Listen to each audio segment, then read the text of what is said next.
Assalamualaikum warahmatullahi wabarakatuh. Coba kamu bayangkan, jika suami istri miskin seperti Joko dan Lilis tiba-tiba hidup mewah hanya dalam semalam. Tapi tahukah kamu, semua itu dibayar dengan pernikahan rahasia antara manusia dan jin. Bukan mimpi, bukan legenda. Ini kisah nyata yang menyimpan tumbal darah, janji roh gaib, dan kutukan turun-temurun. Dan yang paling mengerikan, sosok jin itu bukan sekedar penampakan. Ia pengantin. Ia suami Lilis. Beranikah kamu mendengar bagaimana Lilis harus memilih antara suami manusianya atau suami dari dunia lain? Simak kisah lengkapnya sampai akhir, karena di ujung cerita mungkin kamu akan sadar perjanjian itu belum selesai, bahkan mungkin masih berlangsung. Sekarang malam itu hujan mengguyur deras atap rumah reot milik Lilis dan Joko. Angin menyusup dari celah-celah dinding triplek, menampar kulit seperti ejekan akan nasib yang tak kunjung berubah. Di dalam rumah, Joko sibuk menampal ban bekas pelanggan terakhirnya. Sementara Lilis duduk memandangi ponsel butut dengan wajah muram. "Lihat tuh Bu Erna, lagi-lagi pamer emas di WhatsApp. Katanya beli di toko emas di kota," gumam Lilis setengah berbisik namun penuh racun. Joko hanya menoleh sebentar lalu kembali sibuk dengan tambalannya. Ia sudah terlalu sering mendengar keluhan itu, dan malam ini keluhan itu berubah menjadi bara. "Mas, kita terus hidup begini sampai kapan?" Suara Lilis meninggi. "Orang lain sudah punya motor metik, anak-anak mereka sekolah di kota. Kita bahkan beli beras saja harus ngutang." Joko menghela napas. "Lis, sabar. Aku kerja keras bukan buat senang-senang. Tapi kalau kamu terus bandingin hidup kita sama mereka, kita nggak akan pernah merasa cukup." "Cukup? Kita ini bukan kurang, Mas. Kita ini tidak kunyah." Kata-kata itu menyayat hati Joko. Tapi ia tahu, istrinya lelah. Hidup miskin selama belasan tahun pernikahan membuat Lilis kehilangan senyum dan harapan. Dan malam itu, tanpa pamit, Lilis pergi keluar rumah sambil mengenakan jas hujan lusuhnya. Langkah kaki Lilis menggema di gang sempit menuju pasar malam yang sedang sepi. Di bawah langit gelap yang hanya diterangi lampu remang, ia berhenti di sebuah warung rokok tua. Disitulah duduk seorang lelaki renta dengan jubah hitam dan sorot mata tajam. "Mbah Suryo, kamu butuh jalan cepat untuk kaya." Suara Mbah Suryo lirih, seolah tahu apa yang Lilis cari. Lilis mengangguk meski setengah hati. "Apa saya harus jual diri?" Mbah Suryo tersenyum miring. "Tidak, tapi kamu harus menikah lagi." Menikah lagi maksudnya poligami. Bukan dengan manusia, tapi dengan pengantin dari dunia lain. Lilis tertawa gugup, tapi sorot mata Mbah Suryo tak bergeser sedikit pun. Malam Jumat Kliwon ini, datanglah ke makam tua di belakang kebun bambu. Bawa bunga 7 rupa, pakaian dalam bekas. Dan jangan lupa, tinggalkan rasa takutmu di rumah. Keesokan harinya, Lilis tak berkata sepatah kata pun kepada Joko tentang pertemuannya dengan Mbah Suryo. Namun tatapannya mulai berubah. Ada keyakinan ganjil dalam matanya, seperti seseorang yang telah menandatangani kesepakatan gelap. Hingga akhirnya malam Jumat itu pun tiba. Langit gelap tak berbintang, hanya bulan separuh yang menggantung pucat di angkasa. Lilis diam-diam mengambil bunga 7 rupa yang ia beli dari pasar siang tadi. Di dalam tas plastiknya terselip pakaian dalam bekas miliknya yang belum sempat dicuci. Ia berjalan pelan menuju arah kebun bambu seperti ditarik oleh kekuatan tak terlihat. Makam tua itu berada di balik semak belukar, dikelilingi pohon-pohon besar yang daunnya seperti berbisik satu sama lain. Aroma kemenyan sudah tercium bahkan dari jarak jauh. Di sana berdiri Mbah Suryo di depan nisan batu besar yang dipenuhi sesajen. "Kamu siap?" tanya Mbah Wiryo. Lilis menelan ludah lalu mengangguk. "Letakkan bunga dan pakaianmu di atas batu. Duduk bersilah. Jangan menoleh apapun yang terjadi dan jangan melawan jika dia datang." "Siapa dia?" bisik Lilis. Mbah Suryo tak menjawab. Ia mulai melantunkan mantra dalam bahasa Jawa kuno. Suaranya lirih dan berat. Tiba-tiba angin berputar cepat. Udara terasa lebih dingin, daun-daun berguguran meski tidak ada pohon yang bergoyang. Lalu dari dalam kabut tipis muncullah sosok itu. Tinggi besar, memakai beskap pengantin lengkap, wajahnya putih pucat seperti topeng. Matanya kosong tetapi menusuk dan tangannya dingin saat menyentuh bahu Lilis. "Kamu menerima pernikahan ini?" Suara makhluk itu terdengar seperti gema dari dalam sumur tua. Lilis setengah tak sadar mengangguk. "Setiap malam Jumat, kamu milikku," bisik sosok itu sambil menempelkan keningnya ke kening Lilis. Dunia seperti berhenti, udara membeku. Jantung Lilis berdetak pelan seakan terikat dalam perjanjian yang tak bisa dibatalkan.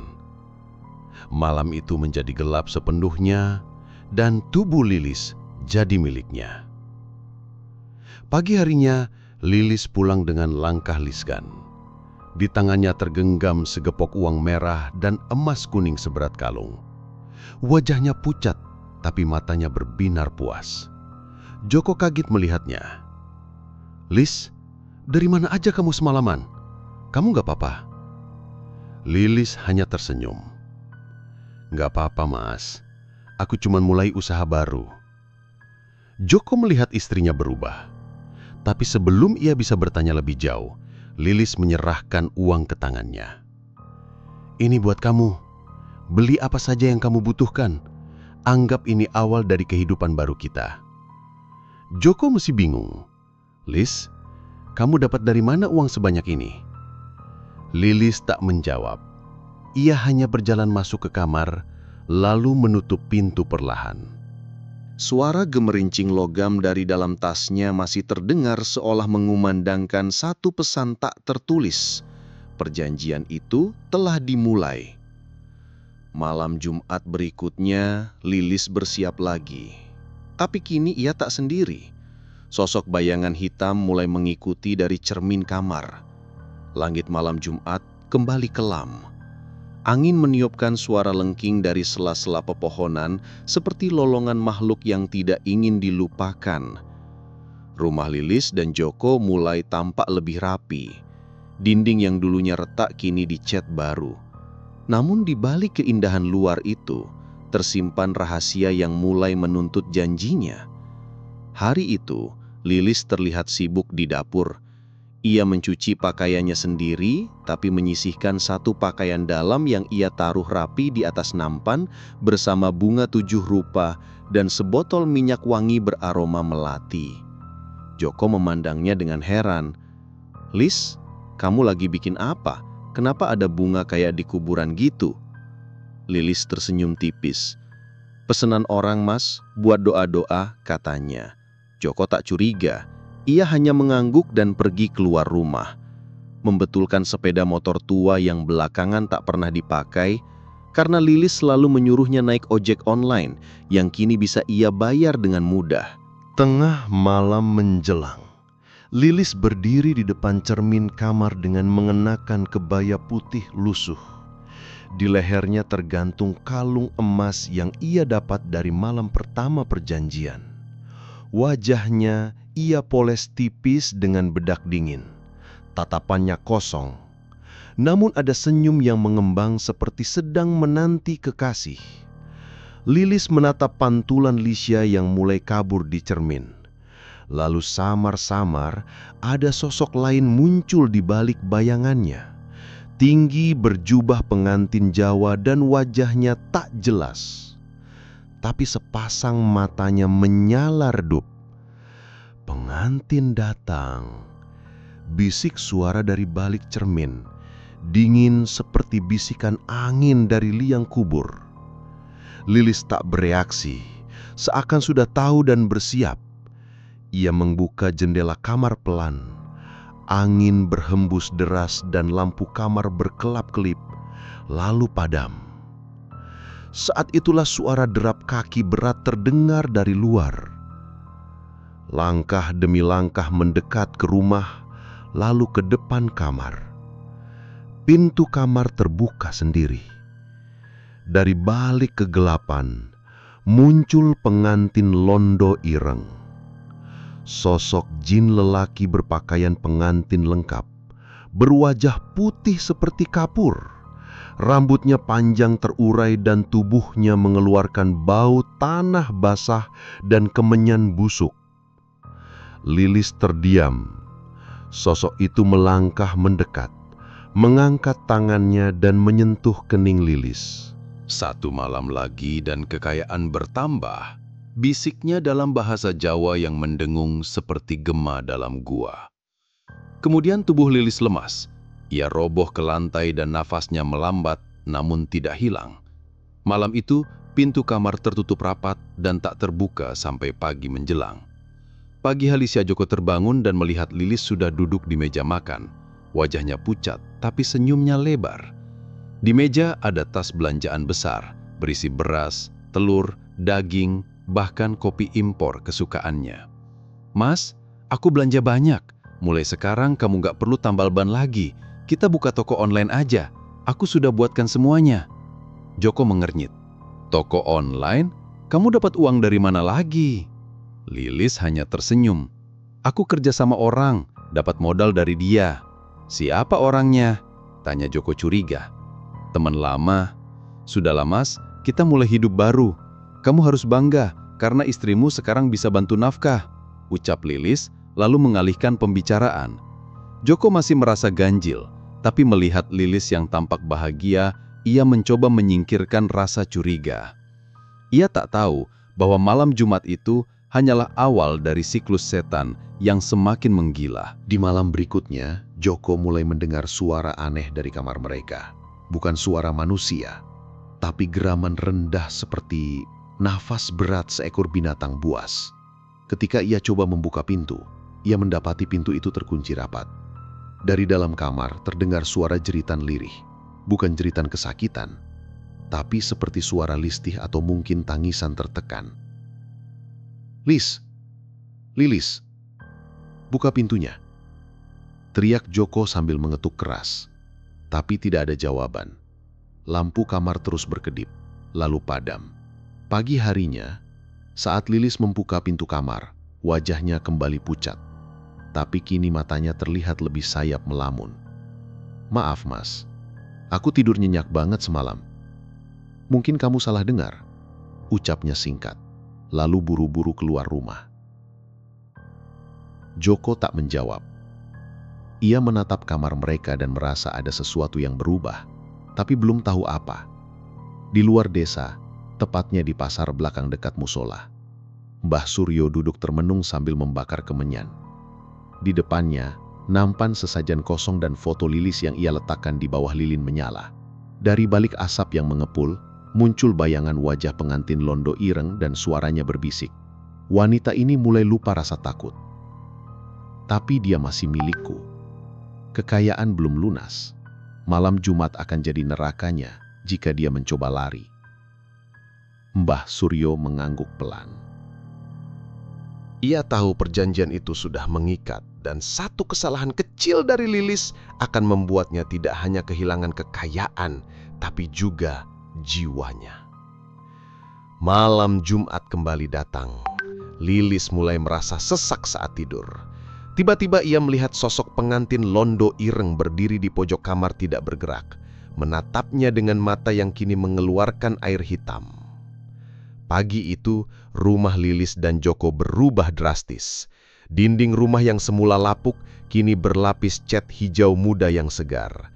Pagar bambu sudah diganti dengan besi hitam mengkilap. Sebuah etalase kecil dipasang di depan bertuliskan "Toko herbal dan oleh-oleh khas desa, Lilis Store." Joko berdiri di depan rumah mengernyit bingung. Beberapa tetangga lewat dan memandangi rumah mereka dengan tatapan heran. Tak sedikit yang saling berbisik, "Wah, dari mana tuh uang buat renovasi? Katanya istrinya dapat rezeki nomplok dari kerjaan online. Jangan-jangan pesugihan ya?" Bisikan itu sampai ke telinga Joko. Ia merasakan sembilu di dadanya. Ia tidak pernah merasa malu menjadi tukang tambal ban. Tapi kini, ketika tiba-tiba mereka seolah kaya mendadak, ia justru merasa jauh dari istrinya sendiri. Di dalam rumah, Lilis tampak sangat sibuk melayani pesanan dari ponselnya.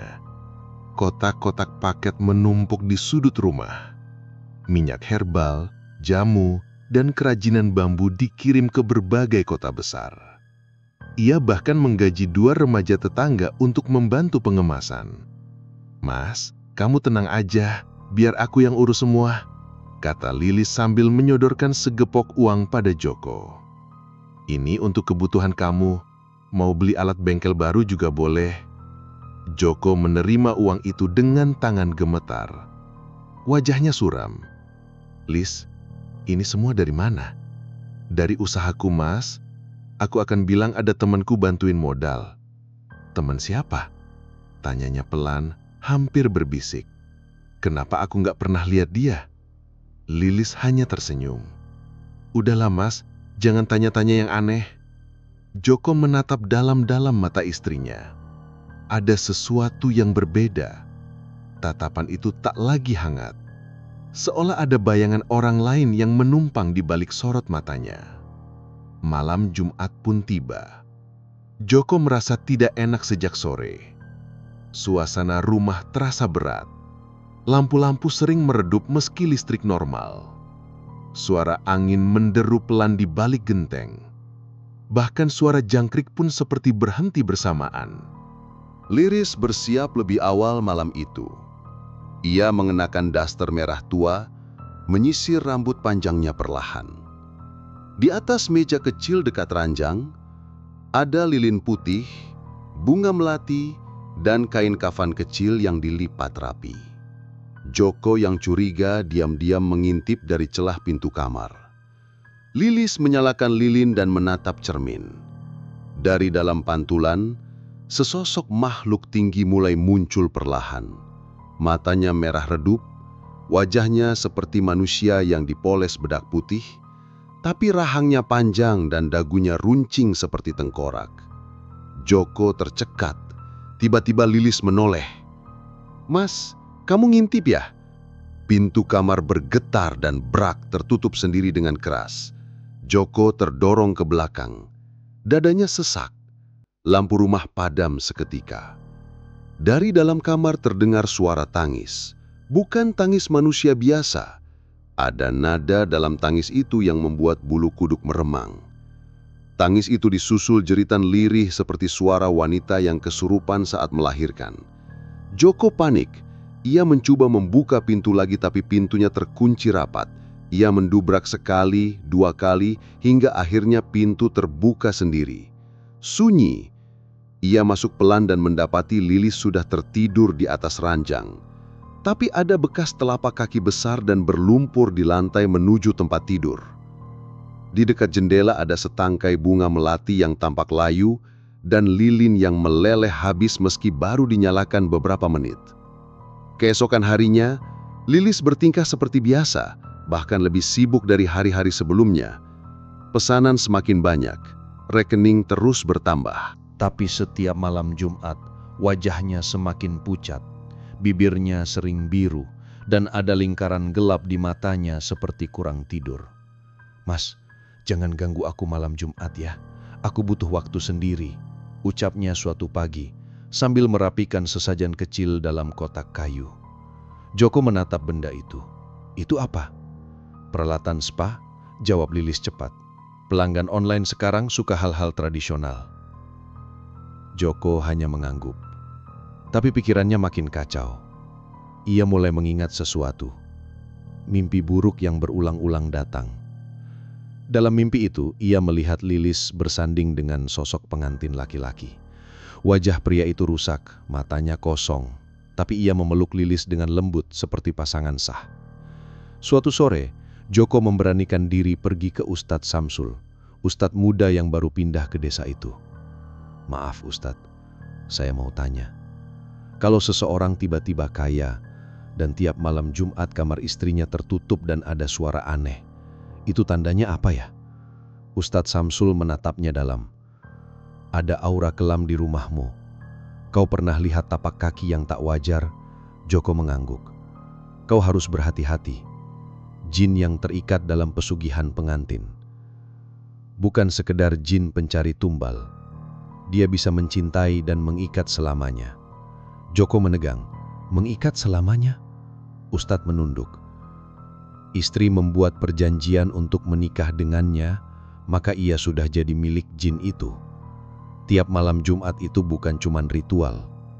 Itu malam pernikahan gaib yang terus diulang.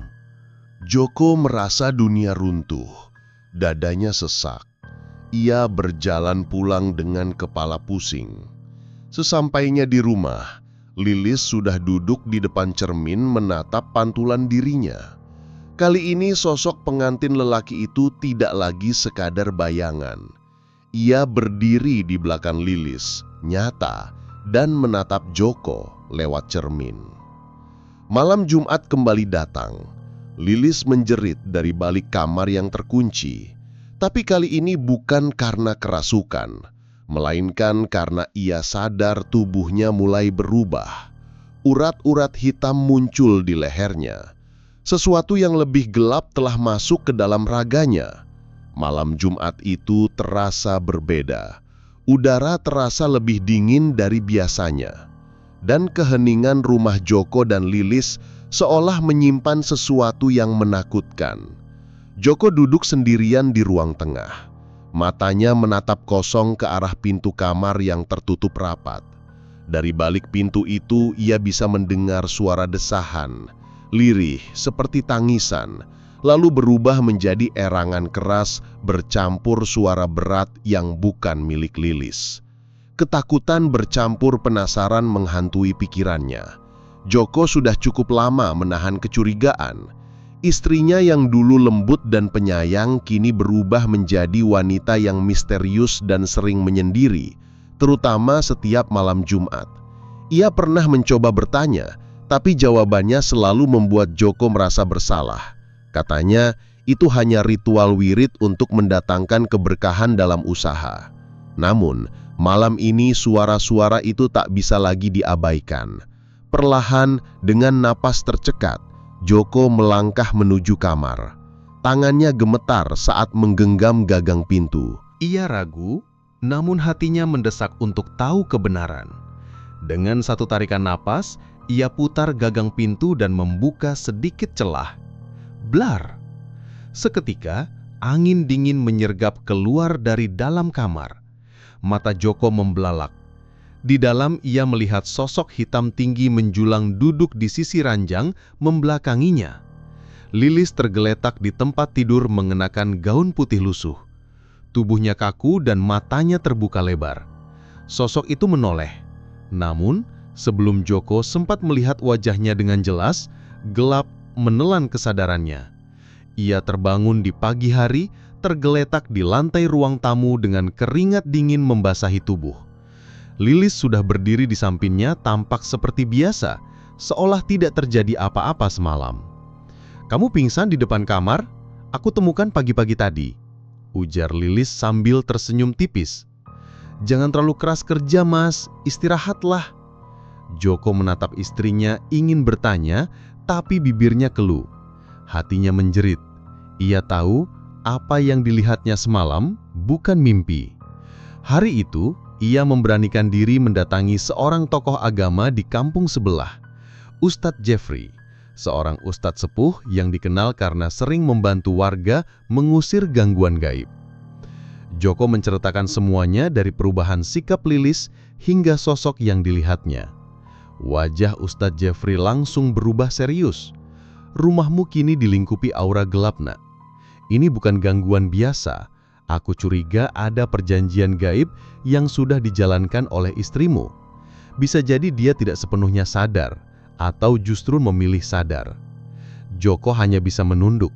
"Perhatikan baik-baik setiap malam Jumat. Jika benar ada perjanjian, biasanya mereka melakukan hubungan batin dengan jin pendampingnya. Jin akan mengambil bentuk tertentu dan menuntut kesetiaan," jelas sang ustadz. Lalu bagaimana saya bisa tahu?" tanya Joko lirih. Ustadz Jeffrey menyerahkan segenggam garam yang sudah didoakan. "Taburkan ini di sekeliling kamar istrimu pada malam Jumat. Jika ada reaksi, kamu harus segera kembali ke sini. Jangan menantangnya sendirian." Malam Jumat kembali datang. Seperti biasa, Lilis lebih dulu masuk ke kamar dan menguncinya dari dalam. Joko duduk menunggu di ruang tamu dengan dada bergumuruh. Tangannya memegang kantong garam dari Ustadz Jeffrey. Saat suara ketukan pintu kamar terdengar, pelan tapi ritmis. Joko bergerak cepat. Ia menaburkan garam di sekeliling pintu kamar. Tiba-tiba, terdengar suara raungan dari dalam, disusul dengan suara lemari terbalik, kaca pecah dan langkah-langkah berat di lantai, seolah makhluk besar sedang berjalan mondar-mandir di dalam kamar. Joko menggenggam tasbihnya erat-erat, membaca doa dengan suara gemetar. Keesokan paginya, Lilis keluar dari kamar dalam keadaan lemas. Wajahnya pucat, tapi tetap bersikap seperti biasa, seolah tidak ada apa-apa.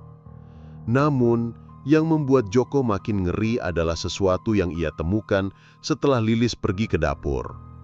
Di lantai kamarnya, tepat di atas lantai yang semalam ia taburi garam, ada bekas tapak kaki besar. Panjangnya hampir 1,5 kali kaki manusia dewasa berwarna hitam dan baunya seperti bangka yang membusuk. Joko mundur beberapa langkah, matanya bergetar. Ini bukan hanya sekedar perjanjian. Ia kini sadar istrinya sudah menikah dengan makhluk dari dunia lain. Dari luar, rumah Joko dan Lilis kini tak ubahnya istana kecil di tengah desa yang sunyi. Dinding yang dulu kusam kini dipoles marmer. Halaman dihiasi air mancur dan taman mungil yang menawan. Mobil baru terparkir rapi di garasi. Orang-orang kampung memandang dengan campuran kagum dan iri. Namun di balik megahnya rumah itu, jiwa Joko semakin tercekik dalam ketakutan dan kebingungan. Hari-hari berlalu dan perubahan Lilis semakin nyata. Ia kini tak hanya sibuk sendiri, tapi juga mulai berbicara sendiri, tertawa di malam hari tanpa alasan, dan tak pernah lagi tidur di sisi Joko. Bila Joko mengetuk pintu kamarnya, Lilis hanya membalas dengan senyum aneh dan mata yang kosong, seperti tak mengenali siapapun. Puncaknya, suatu malam, Lilis duduk di ruang makan dengan mata merah menyala. Di hadapannya, nasi kuning lengkap dengan kepala kambing utuh tersaji di atas meja. Tangannya menari-nari di udara, seolah menghidangkan makanan itu pada sosok tak kasat mata. "Ini untukmu, kekasihku. Jangan marah ya. Aku sudah beri yang segar," bisiknya lirih. Joko yang mengintip dari balik dinding tak sanggup menahan mual. Ia nyaris muntah melihat istrinya menyuapi udara kosong dengan kepala kambing mentah yang darahnya masih menetes-netes. Joko sudah tak tahan lagi. Ia segera menemui Ustadz Jeffrey di rumahnya. "Ustadz, saya tak sanggup lagi. Lilis, dia bukan istri saya yang dulu. Dia berbicara sendiri, tertawa tengah malam, dan memberi makan sesuatu yang tidak kelihatan." Suara Joko gemetar. Ustadz menghela napas panjang. Wajahnya serius. "Anakku, ini bukan sekadar pesugihan biasa. Yang kau ceritakan itu adalah ciri-ciri pernikahan gaib. Biasanya melibatkan jin dari golongan ifrit. Jin itu menjadikan istrimu sebagai istri dunianya dengan imbalan kekayaan." Joko menunduk. Air mata mulai menitik. Bisakah dia diselamatkan, Ustadz? Ustadz Jeffrey menatap tajam. Bisa, tapi akan sangat berat. Dan kamu harus siap, karena jin itu tidak akan melepaskannya dengan mudah.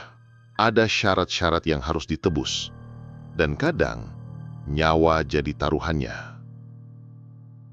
Malam itu, Joko pulang dengan perasaan campur aduk.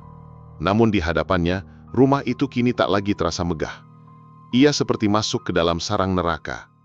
Lilis duduk di ruang tengah mengenakan baju pengantin berwarna merah darah. Wajahnya dipenuhi riasan aneh, matanya hitam pekat. Di sebelahnya, duduk seseorang yang tak kasat mata bagi orang awam. Tapi Joko melihatnya samar-samar seperti bayangan yang terbentuk dari asap hitam pekat. Sosok tinggi besar dengan tanduk panjang melengkung dan mata menyala merah. Seketika, angin dingin menyerbu rumah itu. Lampu berkelap-kelip dan televisi menyala sendiri, menampilkan siaran statis. "Kau datang di saat yang tak tepat, Joko." Suara Lilis berat seperti bukan miliknya. Joko mundur perlahan, jantungnya nyaris copot. Tapi sebelum ia melangkah keluar, Lilis berdiri dan tertawa. Kita semakin kaya, Mas. Kita bisa beli semuanya, asal kamu tidak ganggu cinta kami. Brak, salah satu pot bunga di depan rumah pecah sendiri. Angin menderu seperti badai. Tirai berterbangan dan dari dapur terdengar suara cangkir-cangkir pecah bersamaan. Joko menjerit dalam hati. Rumah itu sudah dikuasai makhluk yang ingin mengambil alih segalanya. Bukan hanya istrinya, tapi juga kewarasannya. Keesokan harinya, kabar mulai beredar di kampung. Joko kini tinggal sendiri. Lilis tak pernah terlihat keluar rumah lagi. Dan jika malam tiba, warga yang lewat depan rumah selalu mendengar suara gamelan, tangisan bayi, hingga suara wanita tertawa keras di balik pagar. Satu demi satu, warga menjauh. Ia tahu kalau terus dibiarkan, istrinya akan hilang selamanya, bukan hanya raganya, tapi juga jiwanya. Dan sebelum semuanya terlambat, Joko bersumpah akan melawan kegelapan itu. Dengan satu tas kecil berisi pakaian dan secarik kertas bertuliskan mantra pembatalan pernikahan gaib, Joko pergi meninggalkan rumah. Tujuannya, gunung tempat asal kekuatan pesugihan itu. Langit mendung menyelimuti desa sejak pagi. Udara terasa berat dan mencekik, seolah alam pun tahu bahwa hari itu Joko akan menuju tempat yang tak seharusnya diinjak manusia biasa. Gunung kecil di ujung timur desa, yang oleh warga disebut Gunung Sumber Gelap, menyimpan misteri dan aroma kutukan yang kental. Bahkan burung pun enggan berkicau di lerengnya. Joko melangkah dengan langkah pasti, menyusuri jalan setapak menuju kaki gunung, membawa tas kecil berisi air untuk wudhu, sajadah, dan secarik kertas tua dari Ustadz Jeffrey, mantra pembatal pernikahan gaib. Wajahnya pucat, matanya sembab, namun sorot tekad terpancar kuat dari matanya. Di benaknya hanya satu, aku harus membawa Lilis kembali, walau harus melawan makhluk yang telah mencintainya. Kisah Gunung Sumber Gelap. Gunung ini bukan tempat wisata. Tak ada jalur pendakian resmi, tak ada pos jaga. Yang ada hanyalah cerita-cerita kelam dari para orang tua tentang perempuan yang menghilang saat mencari kayu bakar, suara gamelan dari dalam hutan, dan makhluk hitam bermata merah yang turun setiap malam Jumat Kliwon. Namun satu cerita paling membuat Joko terpaku adalah tentang seorang perempuan yang konon pernah menikah dengan jin di puncak gunung itu, lalu menjadi kaya raya dan lenyap tanpa jejak. Lilis, mungkinkah cerita itu tentang dia? Langkah demi langkah, Joko menapaki tanah lembab dan penuh lumut. Kabut perlahan turun menutupi jalur setapak. Pohon-pohon tinggi menjulang seperti penjaga kuno yang menyembunyikan rahasia. Sesekali suara burung hantu terdengar di kejauhan, tapi tak ada binatang lain.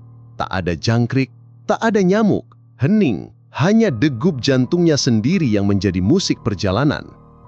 Tiba-tiba sebuah suara perempuan memanggil pelan, "Mas, pulanglah, jangan ke sini." Suara itu samar, namun lirih dan lembut seperti bisikan Lilis.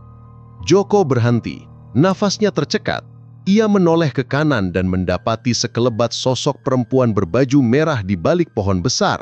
Namun saat ia mencoba mendekat, sosok itu menghilang dalam kabut. "Lilis, jangan main-main, aku datang untukmu," teriak Joko. Tapi tak ada jawaban. Ia melanjutkan perjalanan menahan perasaan takut yang mulai merayap seperti ular di tengkuknya. Puncak gunung, gerbang dunia gaib. Setelah hampir 4 jam berjalan dalam hening, Joko sampai di sebuah pelataran kecil dengan batu besar berbentuk singgasana. Di sekitarnya tumbuh pohon beringin tua dengan akar yang menjalar seperti tangan-tangan manusia. Suasana di tempat itu berubah drastis. Udara lebih dingin, kabut lebih tebal, dan aroma menyengat seperti kemenyan bercampur darah segar memenuhi hidungnya. Tiba-tiba, tanah di depannya retak dan muncul cahaya merah, membentuk lingkaran. Dari dalam lingkaran itu muncul sosok lelaki tinggi besar bertanduk, mata merah menyala dengan wajah seperti terbakar. "Kau datang mencuri pengantinku!" Suaranya menggema dan mengguncang isi kepala Joko. Itulah jin suami Lilis, makhluk yang telah membuat perjanjian dengannya, yang telah memberinya kekayaan, dan kini menganggap Lilis sebagai miliknya. "Aku suaminya, dia manusia. Aku datang untuk membatalkan pernikahan ini," teriak Joko menggenggam erat kertas mantra yang diberikan Ustadz Jeffrey. Jin itu tertawa keras. "Manusia lemah. Cinta kami tak bisa dipisahkan hanya dengan selembar kertas lusuh." Joko mulai membaca mantra dengan suara lantang meskipun gemetar. Langit bergemuruh, angin berputar liar, akar-akar pohon seperti bergerak dan mencoba menjalar ke kakinya. "Ya Allah, lindungilah aku. Ini bukan untuk kekayaan. Ini untuk menyelamatkan istri dan jiwanya," serunya di dalam hati. Pertarungan gaib. Seketika dari langit muncul cahaya putih yang menyilaukan. Cahaya itu turun perlahan, membentuk sosok berjubah putih yang berdiri di belakang Joko. Sosok itu memegang tongkat kayu dan menancapkannya ke tanah. "Dengan izinnya aku membantumu, wahai suami yang terluka karena cinta." Jin itu menjerit. Tubuhnya mulai terbakar api hitam. Ia melompat ke arah Joko, namun tubuhnya seperti ditahan oleh kekuatan tak kasat mata. "Kau telah melanggar batas dunia," bentak sosok berjubah putih. Joko terus membaca mantra. Rasa takut berubah menjadi keberanian. Suaranya kini lebih lantang. Mantra terakhir ia bacakan dengan linangan air mata. "Bismillahilladzi la yadurru ma'asmihi syai'un fil ardi wala fis sama'i wa huwas samiul alim." Lingkaran merah itu mulai runtuh. Jin itu mengerang, tubuhnya menyusut dan akhirnya lenyap ke dalam tanah, meninggalkan bau hangus yang menusuk. Setelah pertarungan, Joko terduduk lemas. Nafasnya tersengal. Ia merasa tubuhnya seperti habis diremukkan. Tapi sebelum ia pingsan, ia mendengar suara yang sangat ia kenal. "Mas?" Ia menoleh pelan. Di balik pohon, Lilis berdiri tanpa riasan aneh, tanpa baju merah pengantin, hanya mengenakan pakaian rumah biasa. Matanya sembab, namun penuh kesadaran. "Mas, aku di mana?" Joko menangis. Untuk pertama kalinya dalam berbulan-bulan, ia melihat Lilis yang dulu. Lilis yang tersenyum dengan hangat, yang matanya tak lagi kosong. Ia bangkit dan memeluk istrinya. "Kita pulang, Lis. Kita sudahi semuanya." Namun saat mereka hendak turun gunung, terdengar suara terakhir dari angin yang berbisik. "Cinta manusia tak pernah sekuat cinta kami. Kalian akan membayar dengan harga yang setimpal." Rumah itu sudah tak lagi terasa seperti rumah. Joko duduk sendirian di ruang tamu menggenggam tasbih yang ia dapat dari Ustadz Jeffrey. Setiap malam Jumat terasa seperti neraka bagi pria itu. Namun malam ini, ia tak ingin hanya menjadi penonton lagi. Ia siap melawan. Sejak kejadian dicekik oleh sosok bayangan hitam, Joko tahu waktunya semakin sempit. Ia mendatangi Ustadz Jeffrey keesokan paginya memohon pertolongan. "Ustadz, tolong saya, Lilis. Istri saya bukan lagi dirinya sendiri." Ustadz Jeffrey menatapnya tajam. "Rumahmu sudah jadi sarang makhluk dari alam lain. Jika tak segera dibersihkan, jiwamu akan diambil lebih dulu. Lalu istrimu akan jadi milik jin itu selamanya." Joko gemetar, tapi tekadnya bulat. Malam penuh gelombang gaib. Pukul 8 malam, Ustadz Jeffrey datang dengan beberapa santri pembantunya. Mereka membawa air ruqyah, garam, dan beberapa benda suci lainnya. Rumah Joko dipenuhi cahaya lampu redup. Aroma dupa pesugihan masih samar tercium. Beberapa hari tidak dibakar. Lilis duduk di kamar. Matanya kosong, tubuhnya gemetar. Tapi saat mendengar lantunan ayat Al-Quran dari ruang tamu, Allahu la ilaha illa huwal hayyul qayyum. Tubuhnya langsung menegang, giginya bergemelutuk. Ia berteriak, "Berhenti! Jangan baca itu di sini!"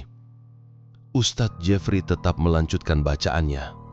Beberapa mengumandangkan azan. Udara berubah dingin. Angin tiba-tiba masuk dari sela-sela jendela yang tertutup rapat. Hawa mencekam menyelimuti setiap sudut rumah. Joko mencoba mendekati istrinya. "Lilis, sadar, ini aku, suamimu." Lilis menoleh. Tapi suara yang keluar dari mulutnya bukan suara Lilis. "Kau bukan lagi suaminya. Dia sudah jadi milikku." Ustadz Jeffrey berteriak. "Itu bukan lagi istrimu, Joko. Itu jin yang merasukinya. Tapi selama hatinya belum sepenuhnya gelap, dia bisa diselamatkan." Jin itu muncul lewat cermin. Lilis tiba-tiba lari ke depan cermin besar di kamarnya. Ia menatap bayangan di dalamnya dan berkata pelan, seolah memohon, "Ambil aku saja, tapi jangan ambil Joko." Joko terdiam. Apa benar Lilis masih menyimpan cintanya? Tapi sebelum ia sempat mendekat, cermin itu bergetar dan dari dalamnya muncul sosok tinggi mengenakan jas pengantin tua. Wajahnya putih kelabu, matanya merah menyala. Jin itu menunjuk langsung ke arah Joko. "Aku sudah memberi kekayaan. Tumbalnya adalah Dea." Lilis menjerit terjatuh ke lantai. Tubuhnya mengejang kesetrum. Ustadz Jeffrey berteriak, "Santri, siram air ruqyah sekarang!" Air suci disiramkan ke seluruh penjuru rumah. Asap tipis keluar dari lantai kayu, dari jendela, bahkan dari lemari tempat Lilis biasa menyimpan sesajen. Jin itu menggeram lalu menghilang kembali ke cermin yang kini retak-retak. Pilihan terberat untuk Joko. Ritual dihentikan sementara. Lilis pingsan. Rumah bergetar seolah ada gempa kecil. Salah satu santri hampir muntah karena tak kuat dengan aura kegelapan yang menyelimuti tempat itu. Ustadz Jeffrey menghampiri Joko. "Kau harus pilih, Joko. Tinggalkan Lilis malam ini atau siapkan dirimu untuk jadi tumbal." Joko menggigit bibir, matanya penuh air. "Dia istri saya, Ustadz. Saya nggak akan pergi, tapi saya juga nggak rela dia diambil makhluk laknat itu." Ustadz Jeffrey mengangguk pelan. "Kalau begitu kita akan berperang. Tapi kau harus kuat. Jin itu bukan makhluk biasa. Dia sudah terikat dengan darah, tubuh, dan keinginan istrimu." Joko berlutut di sebelah Lilis yang masih pingsan. Ia menggenggam tangan istrinya erat. "Aku tahu kamu masih ada di dalam sana, Lis. Aku akan bertarung bersamamu. Kita akan selamat bersama." Lampu di seluruh rumah mendadak mati. Gelap gulita, udara dingin membeku. Dari balik kegelapan terdengar suara cekik panjang dan suara laki-laki berat yang menyayat hati. "Kau pilih mati, Joko." Lampu menyala kembali. Lilis mengambang di udara. Kedua matanya putih semua. Tubuhnya perlahan berputar di tengah kamar. Malam itu, rumah Joko seperti berada di dunia lain. Lilis melayang di udara. Matanya membelalak putih, rambutnya tergerai tak beraturan, tubuhnya berputar perlahan di tengah kamar. Ustadz beristighfar, sementara santri-santrinya mulai membaca ayat-ayat ruqyah lebih keras. "Ayo Joko, ini waktunya. Baca yang kau hafal, kuatkan niatmu." Joko gemetar, tangannya meraih tasbih yang masih ia bawa. Mulutnya kaku, Tapi dengan suara terbata, ia mulai melantunkan, A'udzubillahi minasyaitonirrajim, Bismillahirrahmanirrahim. Tubuh Lilis tiba-tiba menghentak keras ke lantai, mengejang seolah kesurupan berat. Ia berteriak bukan dengan satu suara, tapi dua suara. Suara perempuan dan laki-laki bergema tumpang tindih. Aku sudah menikahinya. Dia milikku. Kalian semua akan mati. Kembali ke asal perjanjian. Ustadz Jeffrey melemparkan segenggam garam ruqyah ke arah cermin yang mulai memancarkan cahaya merah samar. Cermin itu, pintu antara dunia manusia dan jin, kini menganga seperti jurang terbuka. Perjanjiannya dibuat di sinilah, ujar Ustadz Jeffrey. Jin itu masuk lewat media cermin. Selama pintu ini terbuka, ia akan terus menarik Lilis kembali dari dalam cermin. Sosok itu muncul setengah badan. Kali ini lebih jelas, wajah pengantin hitam kusam, wajah leleh seperti lilin meleleh dan tangan panjang bersisik. Ia menatap Joko. Kau penghalang, tapi sebenarnya bukan kau yang ingin kaya. Istrimu, dialah yang memanggilku pertama kali. Dia rela menyerahkan dirinya. Joko terdiam, hatinya tercabik. Tapi Ustadz Jeffrey langsung menengahi. Tapi dia juga yang ingin lepas, dan cinta suaminya lah yang bisa menyelamatkan jiwanya. Ritual ruqyah besar mulai. Ustadz Jeffrey berdiri di tengah ruangan.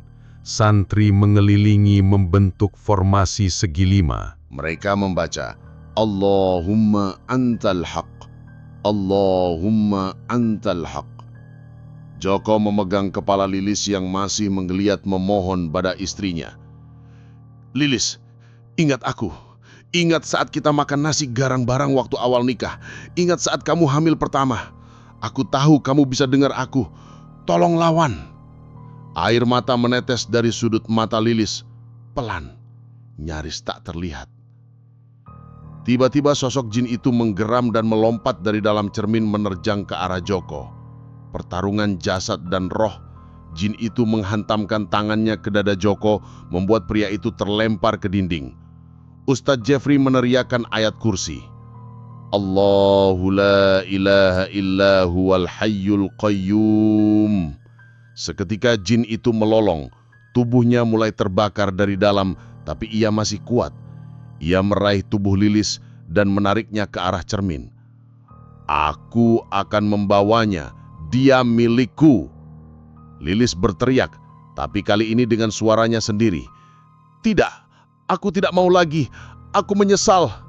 Kilatan cahaya putih menyambar dari tasbih di tangan Joko yang kini menggelinding ke arah Lilis. Lilis dengan sekuat tenaga meraihnya dan menggenggam erat. Tasbih itu menyala. Tubuh jin itu mulai meleleh, menjerit, lalu terhisap kembali ke dalam cermin.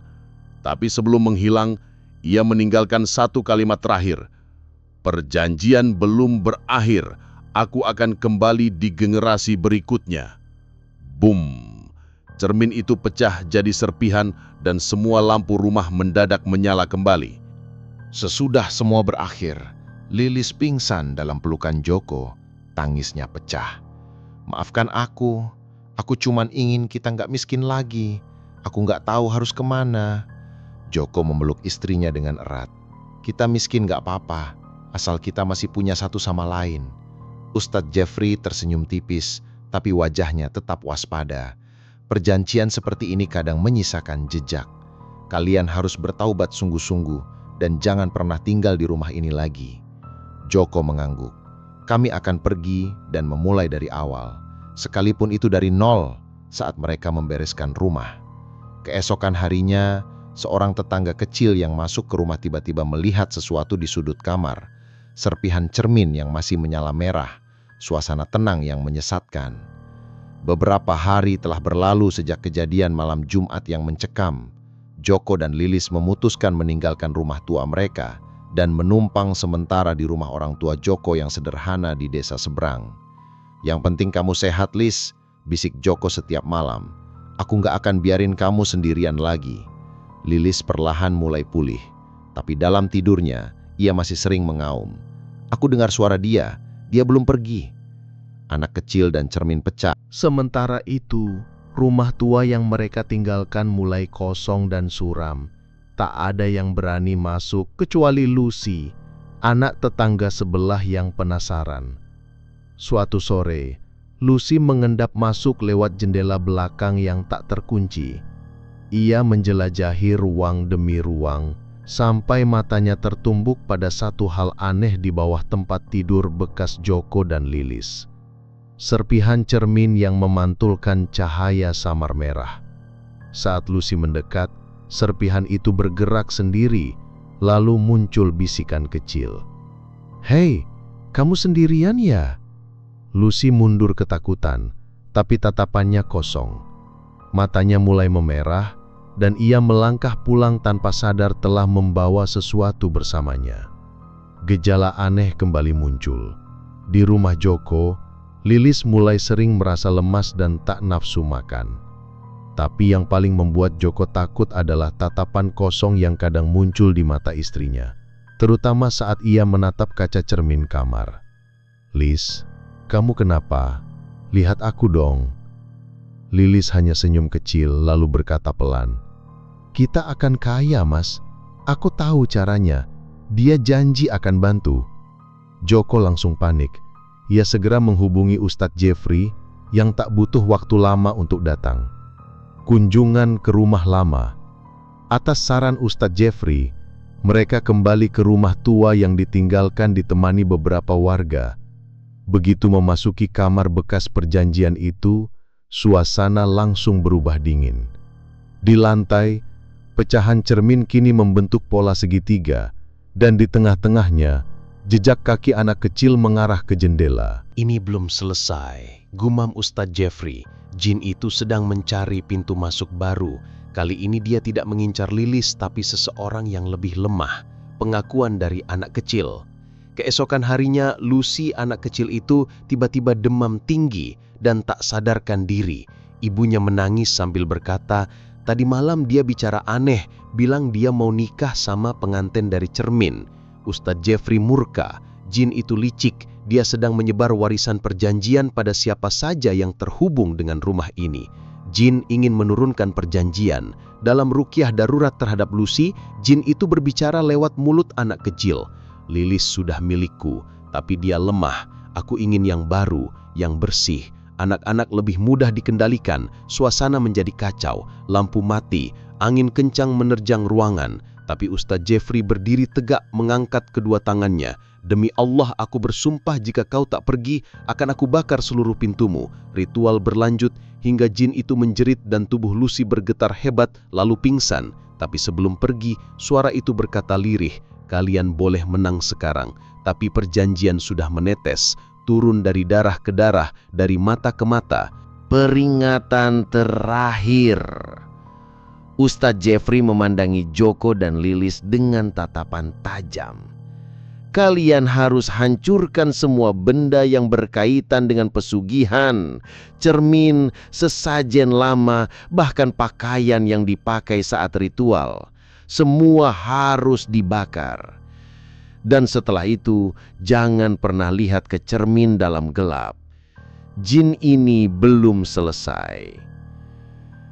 Joko mengangguk, tapi matanya tajam mengarah ke satu benda.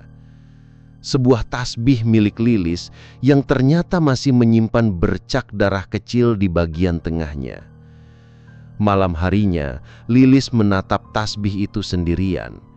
Suaranya berbisik, "Kau benar, mereka tak bisa lindungi aku selamanya." Matanya kosong. Cermin kecil di sudut meja bergetar perlahan, dan dari dalamnya sepasang mata merah menyala kembali. Malam terakhir sebelum semua berubah, rumah orang tua Joko yang selama ini menjadi tempat perlindungan malam itu berubah menjadi sangat sunyi. Tidak ada suara jangkrik, Tidak ada angin, hanya gema detik jam dinding yang mengiringi langkah Lilis menuju kamar kecil di sudut rumah. Ia duduk sendiri di depan cermin sambil menggenggam tasbih berdarah yang sejak awal menyimpan bagian dari perjanjian kelam itu. "Aku tahu kau masih di sana," bisiknya lirih. "Kau ingin aku, bukan anak-anak, bukan yang lain." Sementara itu, Joko baru saja kembali dari masjid kecil bersama Ustadz Jeffrey.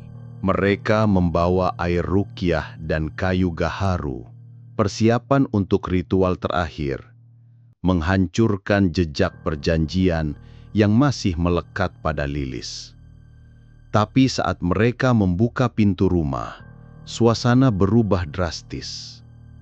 Cahaya padam, udara terasa berat, dan dari dalam kamar terdengar tawa pelan. Lalu suara Lilis, "Mas, jangan ganggu aku. Aku sedang bersiap." Pintu menuju dunia lain. Ustadz segera mengetuk pintu kamar. "Lilis, ingat Allah, kau belum terlambat. Jangan percaya janji jin itu." Tak ada jawaban, hanya suara air menetes dari kamar berbahaya. Joko mendobrak pintu dan mereka terperangah. Cermin di kamar memantulkan sosok Lilis yang memakai kebaya merah pengantin. Tapi anehnya di dunia nyata, Lilis duduk bersimpuh tanpa pakaian, menangis. Tubuhnya dipenuhi goresan tulisan Arab terbalik. "Dia sudah dalam cermin," kata Ustadz Jeffrey tegang. "Ini perang terakhir antara ruh dan tubuh. Ritual penutup pengorbanan." Ustadz Jeffrey mulai melantunkan ayat-ayat ruqyah dengan suara keras. Kayu gaharu dibakar, asap mengepul ke seluruh ruangan. "Ya Allah, dengan asmamu yang suci, hancurkan perjanjian dari darah ini." Tiba-tiba cermin bergetar hebat, lalu muncul tangan berwarna hitam dari baliknya, mencoba meraih tubuh Lilis. Cermin itu bukan lagi cermin, melainkan gerbang dimensi menuju dunia jin. "Berikan dia padaku, dia milikku," teriak suara dari dalam cermin. Joko menjerit, "Tidak, dia istriku. Aku yang akan menggantikan tempatnya." Ustadz menarik cepat. "Itu bisa menghancurkan rantai perjanjiannya, tapi kau harus siap, mungkin tidak akan kembali." Joko tanpa pikir panjang menggigit ibu jarinya sendiri, meneteskan darah ke tasbih yang masih digenggam Lilis. Darah itu jatuh ke lantai membentuk lingkaran. "Ambil aku saja, bebaskan istriku."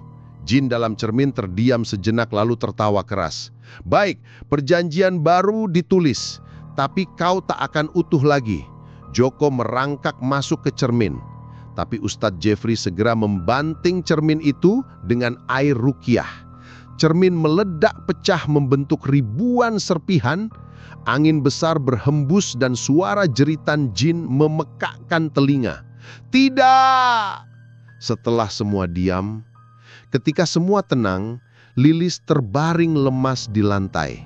Nafasnya berat, tapi matanya kembali jernih. "Mas? Mana Mas Joko? Dia di mana?" Ustadz Jeffrey menangis pelan. Ia tak bisa menjawab. Yang tersisa hanya pecahan cermin. Dan dalam satu potongan kaca kecil di sudut kamar, terpampang wajah Joko yang sedang menangis dari dalam dimensi lain. Beberapa bulan kemudian, Lilis melahirkan seorang bayi laki-laki. Tapi anehnya, mata bayi itu berwarna keperakan, dan setiap malam bulan purnama, ia selalu menatap cermin kecil di dinding sambil tertawa pelan. "Ayah di sana, ayah janji akan kembali," bisik Lilis sambil menangis.